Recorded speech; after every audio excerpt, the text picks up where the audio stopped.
Hello coders, நம்ம இந்த சீரீஸ்ல Next.js அண்ட் Contentful யூஸ் பண்ணி இப்போ நீங்க ஸ்க்ரீன்ல பார்க்குற இந்த ஃபுல் ஸ்டாக் வெப்சைட்டை ஸ்க்ராட்ச்ல இருந்து டெவலப் பண்ணலாம். UI டிசைன் பண்றதுக்கு மெட்டீரியல் UI வந்து யூஸ் பண்ணியிருக்கோம். So Next.js, material UI and Contentful இது மூணும் யூஸ் பண்ணி இந்த வெப்சைட் வந்து டெவலப் பண்ண போறோம். வெப்சைட் வந்து என்ன கான்செப்ட்ல பண்ணியிருக்கோம் அப்படின்னா, இப்போ ஒரு பர்சனல் டிராவல் பிளாக் மாதிரி கிரியேட் பண்ணியிருக்கேன். ஸோ இதில் பார்த்தீங்கன்னா இந்த ட்ரிப் டீடைல்ஸ் எல்லாமே வந்து டேஷ்போர்ட் ஸ்க்ரீன்ல வந்து லோட் ஆகுற மாதிரி வச்சிருக்கோம். தென் ரீட் மோர் அப்படின்னு கிளிக் பண்ணா நம்ம அந்த ட்ரிப்போட கம்ப்ளீட் டீடைல்ஸ் வந்து வர்ற மாதிரி பண்ணியிருக்கோம். ஸோ இது பண்றது மூலமா நம்ம Next.jsல இருக்க அட்வான்ஸ்ட் கான்செப்ட்ஸ் வந்து லேர்ன் பண்ணலாம். இப்போ ஆல்ரெடி பார்த்தீங்கன்னா நம்ம சேனல்ல வந்து ஒரு பிளேலிஸ்ட் இருக்கு Next.jsக்கு. பட் அதுல வந்து பேசிக் கான்செப்ட்ஸ் மட்டும் பார்த்தோம். ஏன்னா நம்ம பேக் எண்டா வந்து அங்க பிளேஸ் ஹோல்டர் ஜேசன் வந்து யூஸ் பண்ணோம். ஸோ அதுல வச்சு நம்ம ஸ்டாட்டிக் சைட் ரீஜெனரேஷன் இந்த மாதிரி கான்செப்ட் வந்து எக்ஸ்ப்ளோர் பண்ண முடியாது. ஸோ அதுக்காக தான் வந்து இந்த வெப்சைட் வந்து கிரியேட் பண்ணியிருக்கேன். இன்கேஸ் நீங்க Next.js வந்து இப்பதான் ஸ்டார்ட் பண்றீங்க அப்படின்னா கண்டிப்பா வந்து நீங்க இந்த சீரிஸ் வந்து பாருங்க. ஏன்னா இங்க தான் வந்து பேசிக் கான்செப்ட்ஸ் எல்லாம் எக்ஸ்பிளைன் பண்ணியிருக்கேன். அது பார்த்துட்டு நீங்க இந்த சீரிஸ் வந்து கண்டினியூ பண்ணுங்க. ஸோ இப்போ இந்த 2 டேபை க்ளோஸ் பண்ணிடுறேன். அடுத்து நம்ம Contentful பத்தி பார்க்கலாம். இப்போ நம்ம இந்த வெப்சைட்க்கு நம்ம பேக் எண்டா யூஸ் பண்றது Contentful தான். Contentfulல இருந்தா API மூலமா நம்ம டேட்டா எடுக்கிறோம். ஸோ Contentfulனா என்ன அப்படின்னா, Contentful அப்படின்றது ஒரு கண்டென்ட் மேனேஜ்மெண்ட் சிஸ்டம். இதை ஷார்ட்டா வந்து CMS அப்படின்னு சொல்லுவாங்க. ஸோ இந்த வார்த்தையை கேட்டோடனே பயந்துடாதீங்க, புதுசா இருக்கு அப்படின்னு. இது ரொம்ப ரொம்ப சிம்பிளான ஒரு கான்செப்ட். ஜென்ரலா வந்து ஒரு ப்ராஜெக்ட்ல வந்து டேட்டா தேவை அப்படின்னா நீங்க என்ன பண்ணுவீங்க, ஒரு டேட்டா பேஸ்ல வந்து வச்சிருப்பீங்க. ஸோ இப்போ டேட்டா பேஸ்ல இருக்க டேட்டாவை நீங்க இன்சர்ட் பண்ணணும், அப்டேட் பண்ணணும், டெலீட் பண்ணணும், இந்த மாதிரி ஏதாவது இருக்குன்னா நீங்க கண்டிப்பா வந்து ஒரு டெக்கியா தான் இருக்கணும். டெக்கியா இருந்தா மட்டும்தான் உங்களால போயிட்டு இன்சர்ட் query எப்படி பண்ணணும், அப்டேட், டெலீட் இது மாதிரி இதெல்லாம் வந்து தெரியும். பட் கண்டென்ட் மேனேஜ்மெண்ட் சிஸ்டம்ன்றதுல யார் வேணா வந்து டேட்டாவை சிம்பிளா வந்து ஹேண்டில் பண்ணலாம். இப்போ ஃபார் எக்ஸாம்பிள், இப்போ நம்ம இந்த வெப்சைட்ல இங்க டேட்டா இருக்குல்ல.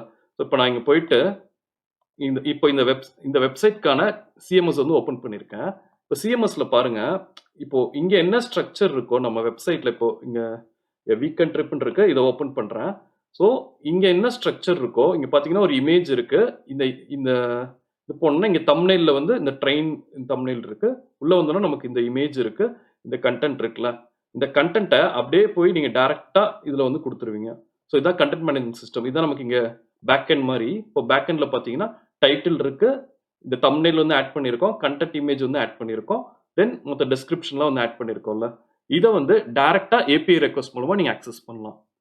இது நம்ம டேட்டாபேஸ் யூஸ் பண்றோம்னா உங்களுக்கு தெரியும், டேபிள்ல போய் டேட்டா வந்து இன்சர்ட் பண்ணணும். ஸோ அதுல பாத்தீங்கன்னா இமேஜ் போய் டைரக்டா டேபிள் வந்து சேவ் பண்ண முடியாது, பிளாபா இருக்கணும், இல்ல வந்து பேஸ் 64 என்கோடிங், இந்த மாதிரி நிறைய கான்செப்ட்ஸ் இருக்கு. அதெல்லாம் விட்டுட்டு ஒரு சிம்பிளா வந்து டேட்டா ஹேண்டில் பண்றது தான் வந்து கண்டென்ட் மேனேஜ்மெண்ட் சிஸ்டம். இங்க வந்து நீங்க யார் வேணா வந்து பண்ணலாம். இதுக்கு வந்து பண்றதுக்கு நீங்க ஒரு இன்ஜினியரா இருக்கணும்னு கூட தேவையில்லை. இதை பார்த்தாலே உங்களுக்கு தெரியும், இங்க எங்க போய் டேட்டா மாத்தினா அது வந்து இங்க வந்து சேஞ்ச் பண்ணிடலாம். பொதுவாக இந்த CMS வந்து எங்கெல்லாம் யூஸ் பண்ணுவாங்க அப்படின்னா, ஒரு பிளாக் மாதிரி வெப்சைட், இல்ல ஆன்லைன்ல வந்து இப்போ எக்ஸாம்பிள் சொல்றேன், பிளிப்கார்ட் இந்த மாதிரி இதெல்லாம் இருக்குல்ல, எக்கச்சக்க ப்ராடக்ட்ஸ் இருக்கு.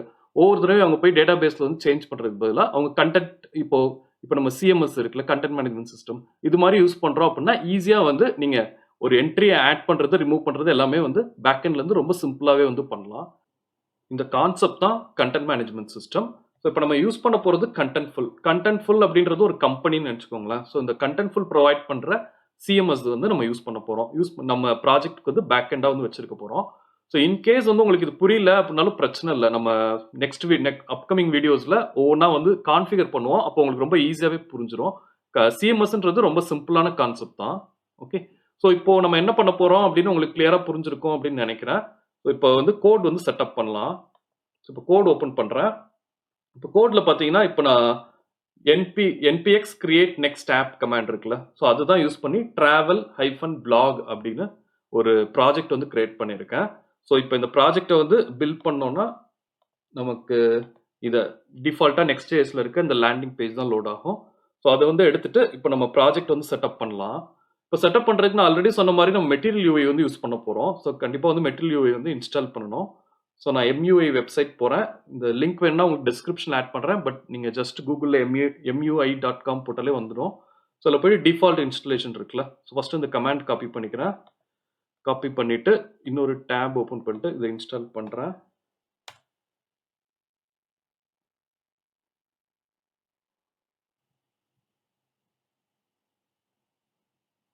ஓகே, இப்போ மெட்டீரியல் UI இன்ஸ்டால் ஆயிடுச்சு. இப்போ அதில் போனீங்கன்னா நெக்ஸ்ட் வேற என்ன இருக்கு பார்த்தீங்கன்னா, நமக்கு இங்கே எதுவும் தேவையில்ல. ரொபோட்டோ ஃபாண்ட் வந்து யூஸ் பண்ணியிருக்காங்க. நம்ம எப்பயுமே மெட்டீரியல் UI யூஸ் பண்றோம்னா அதை இன்ஸ்டால் பண்ணணும். ஆனா இப்ப பார்த்தீங்கன்னா, நம்ம ஆப்ல பார்த்தீங்கன்னா, நம்ம ரொபோட்டோ ஃபாண்ட் வந்து யூஸ் பண்ணல. கூகுள் ஃபாண்ட்ல இருந்து 2 கஸ்டம் ஃபாண்ட் எடுத்து அதான் வந்து நம்ம யூஸ் பண்றோம். ஸோ அது கஸ்டம் தீம் செட் பண்றப்போ பார்த்துக்கலாம். இப்போதைக்கு நீங்க ரொபோட்டோ வந்து ஸ்கிப் பண்ணிடலாம். இது தேவையில்ல. அடுத்து பார்த்தீங்கன்னா, ஐகான்ஸ் வந்து இருக்கு. ஐகான்ஸ் வந்து இன்ஸ்டால் பண்ணிக்கோ. இப்போதைக்கு நம்ம எதுவும் ஐகான்ஸ் யூஸ் பண்ணல. பட் மேபி வந்து தேவைப்படலாம். ஸோ வந்து ஐகான் வந்து இன்ஸ்டால் பண்ணிக்கலாம். ஸோ இப்போ ஐகான் இன்ஸ்டால் ஆயிடுச்சு. ஸோ மெட்டீரியல் யூஐ வந்து செட்டப் பண்ணியாச்சு. இப்போ இதை நான் க்ளோஸ் பண்ணிடுறேன். க்ளோஸ் பண்ணிட்டு இங்க போயிட்டு நீங்க அக்கவுண்ட் கிரியேட் பண்ணணும். அக்கவுண்ட் கிரியேட் பண்றதுக்கு ஆல்ரெடி அக்கவுண்ட் உங்ககிட்ட இருக்காதுன்னு நினைக்கிறேன். ஸோ இருந்துச்சுன்னா லாகின் பண்ணுங்க. இல்லைன்னா வந்து சைன் அப் ஃபார் ஃப்ரீ அப்படின்னு கொடுங்க. சைன் அப் ஃபார் ஃப்ரீ கொடுத்தீங்கன்னா கூகுள் ஐடி வந்து கேட்கும். ஸோ நீங்க கூகுள் இது வச்சே வந்து லாகின் பண்ணலாம். இல்ல மெயில் வச்சு கிரியேட் பண்ணலாம். ஜஸ்ட் பேசிக் இன்ஃபர்மேஷன் மட்டும் தான் கேட்பாங்க. வேற இதுக்கு வந்து இது ஃபுல்லா ஃப்ரீ தான். ஸோ இதை வச்சே நம்ம வந்து அக்கவுண்ட் வந்து கிரியேட் பண்ண முடியும். இப்போ நான் ஆல்ரெடி வந்து அக்கவுண்ட் வச்சிருக்கேன். வச்சிருக்கனால நான் லாகின் அப்படின்னு கொடுக்குறேன்.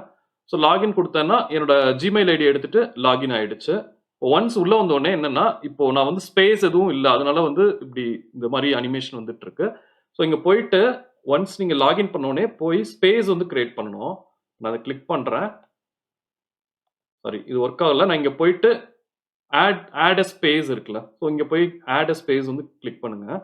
கிளிக் பண்ணா இங்க வந்து கம்யூனிட்டி அப்படின்னு வரும். ஸோ இந்த கம்யூனிட்டில ஸ்பேஸ் வந்து ஒன் அவைலபிள் அப்படின்னு இருக்குல்ல. ப்ராஜெக்ட் தான் வந்து ஸ்பேஸ் மாதிரி அப்படின்னு வச்சுக்கோங்களேன். ஸோ இங்க வந்து ப்ராஜெக்ட்னு சொல்றது இங்க ஸ்பேஸ் அப்படின்னு சொல்றாங்க. ஸ்பேஸ் வந்து இப்போ நம்ம ஃப்ரீ அக்கவுண்ட் யூஸ் பண்றதுனால ஒரே ஒரு ஸ்பேஸ் அவைலபிள். நம்ம ஒரே ஒரு ப்ராஜெக்ட் மட்டும் கிரியேட் பண்ண முடியும். ஸோ அந்த மீனிங்ல தான் இருக்கு. நான் இப்போ கம்யூனிட்டி வந்து செலக்ட் பண்றேன். ஒன் அவைலபிள் அப்படின்னு காமிக்குதுல. ஸோ கம்யூனிட்டி ஸ்பேஸ் வந்து செலக்ட் பண்ணிட்டு இங்க கண்டினியூ கொடுக்குறேன். கண்டினியூ கொடுத்தீங்கன்னா ஸ்பேஸ்க்கு நேம் வைக்க சொல்லுவாங்க. ஸோ இங்க போயிட்டு நான் ட்ரிப்ஸ் அப்படின்னு நேம் கொடுக்குறேன். ஏன்னா நம்ம அந்த ஹாலிடே ட்ரிப்ஸ் பத்தி தானே வந்து இந்த ப்ராஜெக்ட் வந்து கிரியேட் பண்றோம். ஸோ அதனால நேம் யுவர் ஸ்பேஸ் வந்து நான் ட்ரிப்ஸ் அப்படின்னு கொடுக்குறேன். கிரியேட் கொடுத்துட்டு கண்டினியூ கொடுக்குறேன். ஓகே பார்த்தீங்கன்னா இங்க வந்து என்னென்ன அவைலபிள் 4 என்விரான்மெண்ட்ஸ் 2 ரோல்ஸ் 2 லொகேல்ஸ் இதெல்லாம் இருக்கு. ஸோ இங்க போயிட்டு நீங்க கன்ஃபார்ம் அண்ட் கிரியேட் அப்படின்னு கொடுங்க. ஓகே இப்போ நமக்கு வந்து ஒரு ஸ்பேஸ் வந்து கிரியேட் ஆயிடுச்சு. ஓகே ஸ்பேஸ்ல போயிட்டு நம்ம தேவையான நான் வந்து ஷோ பண்ண மாதிரி நமக்கு தேவையான மாடல் வந்து ஆட் பண்ணிக்கலாம். ஸோ இப்போ பார்த்தீங்கன்னா இப்போ நான் ஸ்பேஸ் வந்து கிளிக் பண்றேன். கிளிக் பண்ணீங்கன்னா இங்க தான் இனிமே தான் நம்ம தான் வந்து கண்டென்ட் வந்து கான்ஃபிகர் பண்ண போறோம். இப்போதைக்கு இனிஷியலா வந்து இது பிளாங்க் ஸ்பேஸா இருக்கு. ஸோ இப்போதைக்கு நமக்கு வேற எந்த சேஞ்சும் இப்போதைக்கு பண்ண வேணாம். நம்ம ஃபியூச்சர்ல வந்து பார்க்கலாம். இப்போதைக்கு நம்ம அடுத்து பண்ண வேண்டிய ஸ்டெப் என்ன அப்படின்னா, இப்போ கண்டென்ட்ஃபுல் வந்து நம்ம யூஸ் பண்ண போறோம்ல. ஸோ அதுக்கு வந்து ஒரு என்பிஎம் பேக்கேஜ் இருக்கு. அந்த பேக்கேஜ் வந்து நம்ம இன்ஸ்டால் பண்ணணும். இப்போ பார்த்தீங்கன்னா கண்டென்ட்ஃபுல் நான் இந்த லிங்க் வந்து டிஸ்கிரிப்ஷன்ல ஆட் பண்றேன். இங்க போயிட்டு நீங்க பார்த்தீங்கன்னா என்பிஎம் ஐ கண்டென்ட்ஃபுல் இருக்குல்ல. ஸோ இதை காப்பி பண்ணிட்டு நீங்க இதையும் வந்து இன்ஸ்டால் பண்ணிக்கோங்க. நான் இன்னொரு டெர்மினல் ஓபன் பண்றேன். ஓபன் பண்ணிட்டு கண்டென்ட்ஃபுல் வந்து இன்ஸ்டால் பண்றேன்.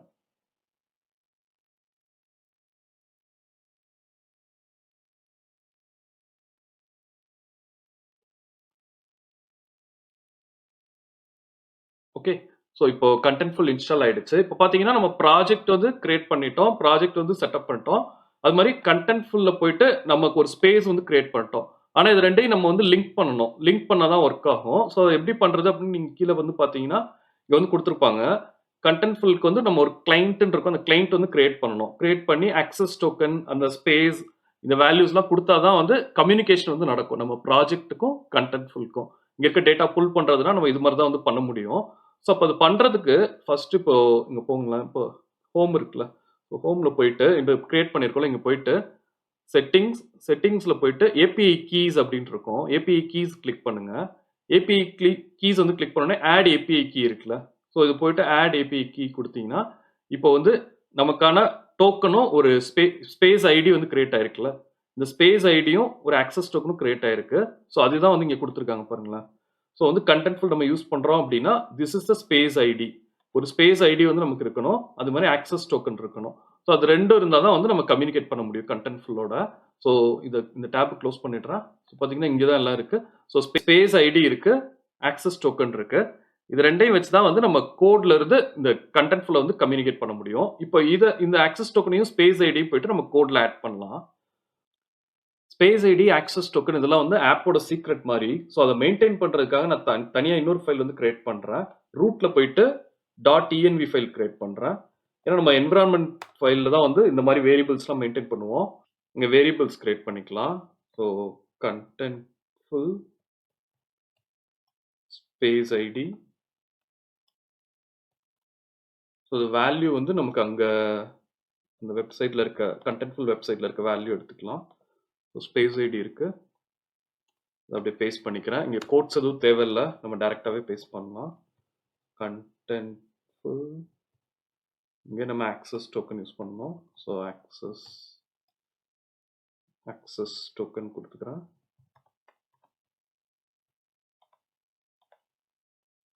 ஸோ இதை அப்படியே காப்பி பண்ணிக்கிறேன். ஸோ பார்த்தீங்கன்னா இப்போ இது என்னோட ஸ்பேஸ் ஐடி ஆக்சஸ் டோக்கன். இது வந்து நீங்கள் யூஸ் பண்ணாதீங்க. ஏன்னா வந்து இது நீங்கள் யூஸ் பண்ணி இப்போ ப்ராஜெக்ட் வந்து பண்ணுறீங்க அப்படின்னா ஃபியூச்சரில் நம்ம அந்த ஸ்டாட்டிக் சைட் ரீஜென்ரேஷன் அதெல்லாம் வந்து பண்ணுறப்போ உங்கள்கிட்ட அந்த கோட் இருந்தால் அந்த கண்ட்ரோல் இருந்தால் தான் வந்து உங்களால் அது டெஸ்ட் பண்ண முடியும். ஸோ அதனால உங்களுக்குன்னு ஒரு ஸ்பேஸ், உங்களுக்கு கண்டென்ட்ஃபுல் அக்கௌண்ட் கிரியேட் பண்ணி ஸ்பேஸ் கிரியேட் பண்ணி இது வந்து பண்ணுங்கள். ஓகே, ஸோ இதை வந்து இப்போ கிரியேட் பண்ணியாச்சு. இப்போ நெக்ஸ்ட் வந்து நம்ம ஆக்சஸ் பண்ணுறதுக்கு இப்போ இந்த வெப்சைட் போகணும், கண்டென்ட்ஃபுல் வெப்சைட் போகணும். ஸோ இப்போ பார்த்தீங்கன்னா என்பிஎம்ல வந்து கொடுத்துருப்பாங்க, நம்ம வந்து கிளைண்ட் வந்து எப்பயுமே கிரியேட் பண்ணணும். ஸோ அந்த கிளைண்ட் கிரியேட் பண்ணி அந்த கிளைண்ட் வழியாக தான் வந்து ஆக்சஸ் பண்ண முடியும். இங்கே பார்த்தீங்கன்னா இப்போ ஏபிஐ ரெக்வஸ்ட் போதில் கெட் என்ட்ரி அப்படின்னு கிளைண்ட் யூஸ் பண்ணிட்டு தான் வந்து கெட் என்ட்ரி வந்து பண்ணுறாங்க. ஸோ அது மாதிரி தான் நமக்கும் வந்து தேவை. ஸோ அதனால் இந்த இதை வந்து அப்படியே காப்பி பண்ணிக்கிறேன். காப்பி பண்ணிட்டு நம்ம வந்து கிளைண்ட் வந்து கிரியேட் பண்ணலாம். ஸோ கிளைண்ட் கிரியேட் பண்ணுறதுக்கு நான் செப்பரேட்டாக வந்து ஒரு கான்ஃபிக் ஃபைல் வந்து கிரியேட் பண்ணிக்கிறேன். ஸோ தட் நமக்கு எங்கே இருந்தாலும் வந்து ஆக்சஸ் பண்ணுற மாதிரி. ஸோ இப்போ ரூட் டைரக்டரி போயிட்டு கான்ஃபிக்னு ஒரு ஃபோல்டர் வந்து கிரியேட் பண்ணிக்கிறேன். சாரி, ஸ்மால் லெட்டரில் வச்சுக்கிறேன். கான்ஃபிக் கிரியேட் பண்ணிவிட்டு இந்த கான்ஃபிகில் இப்போ நம்ம கண்டென்ட்ஃபுல் தானே யூஸ் பண்ணுறோம். ஸோ கண்டென்ட்ஃபுல் நேம் கொடுத்துக்கிறேன், contentful.jsன்னு கொடுத்துக்கிறேன். ஓகே, ஸோ இப்போ நம்ம அங்கே காப்பி பண்ணலாம், அதை பேஸ்ட் பண்ணிக்கிறேன். ஸோ இதில் பார்த்தீங்கன்னா ஸ்பேஸ் அண்ட் ஆக்சஸ் டோக்கன் வந்து கொடுக்கணும். அது கொடுத்துட்டு நம்ம கிளைண்ட் வந்து கிரியேட் பண்ணணும். ஸோ இப்போதைக்கு கமெண்ட்ஸ் தேவையில்லை, இந்த கமெண்ட்ஸ் வந்து ரிமூவ் பண்ணிடுறேன். ஸோ இந்த கண்டென்ட்ஃபுல் வந்து இங்கே இருக்க டாட் சின்டாக்ஸில் இருக்குது, நான் எடுத்துகிட்டு நம்ம ரியாக்டில் யூஸ் பண்ணுற மாதிரி யூஸ் பண்ணிக்கலாம். இப்போது கண்டென்ட்ஃபுல் பேக்கேஜ் நம்ம ஆல்ரெடி இன்ஸ்டால் பண்ணியிருக்கோம்ல, ஸோ அதில் இருந்து நான் கண்டென்ட்ஃபுல் வந்து கிரியேட் கிளைண்ட் வந்து இம்போர்ட் பண்ணிக்கிறேன். ஸோ கிரியேட் கிளைண்ட் இருக்குல்ல, ஸோ அதை இம்போர்ட் பண்ணிக்கிறேன் கண்டென்ட்ஃபுல் இருந்து. இப்போ நம்ம கிளைண்ட் வந்து கிரியேட் பண்ணியிருக்கோம். கிளைண்ட் வந்து அக்சசபிளாக இருக்கணும்னா நம்ம எக்ஸ்போர்ட் பண்ணணும். ஸோ எக்ஸ்போர்ட் டிஃபால்ட் கிளைண்ட் கொடுக்குறேன். ஓகே, ஸோ இப்போ நம்ம கண்டென்ட்ஃபுல் கிளைண்ட் வந்து கிரியேட் பண்ணிட்டோம். இனிமே வந்து நம்ம பேஜஸ் போகிறோன்னு வச்சுக்கோங்களேன், app.js, index.js எங்கேருந்து நம்ம ஏபிஐ கால் மேக் பண்ணோம் அப்படின்னாலும் இந்த கிளைண்ட்டை மட்டும் இம்போர்ட் பண்ணிவிட்டு ஏபிஐ ரெக்வஸ்ட் வந்து மேக் பண்ணலாம். ஸோ பார்த்தீங்கன்னா நம்ம ஆப் வந்து இப்போதைக்கு நம்ம எதுவுமே சேஞ்ச் பண்ணல, அதே லேண்டிங் பேஜில் தான் இருக்குது. ஸோ கம்ப்ளீட்டாக வந்து இப்போ செட்டப் வந்து முடிச்சாச்சு. நம்ம Next.jsல ப்ராஜெக்ட் கிரியேட் பண்ணியிருக்கோம், மெட்டீரியல் யூஐ தேவையானது இன்ஸ்டால் பண்ணியிருக்கோம். கண்டென்ட்ஃபுல்லாக நம்ம இன்னும் டேட்டா ஆட் பண்ணல, பட் பேசிக் கான்ஃபிகரேஷன்லாம் முடிச்சு ஏபிஐ கீஸ் வந்து செட்டப் பண்ணியிருக்கோம். ஸோ அதை வந்து ப்ராஜெக்டில் யூஸ் பண்ணி இப்போதைக்கு கம்ப்ளீட்டாக ப்ராஜெக்ட் வந்து நமக்கு ரெடி நம்ம ஒர்க் பண்ணுறதுக்கு.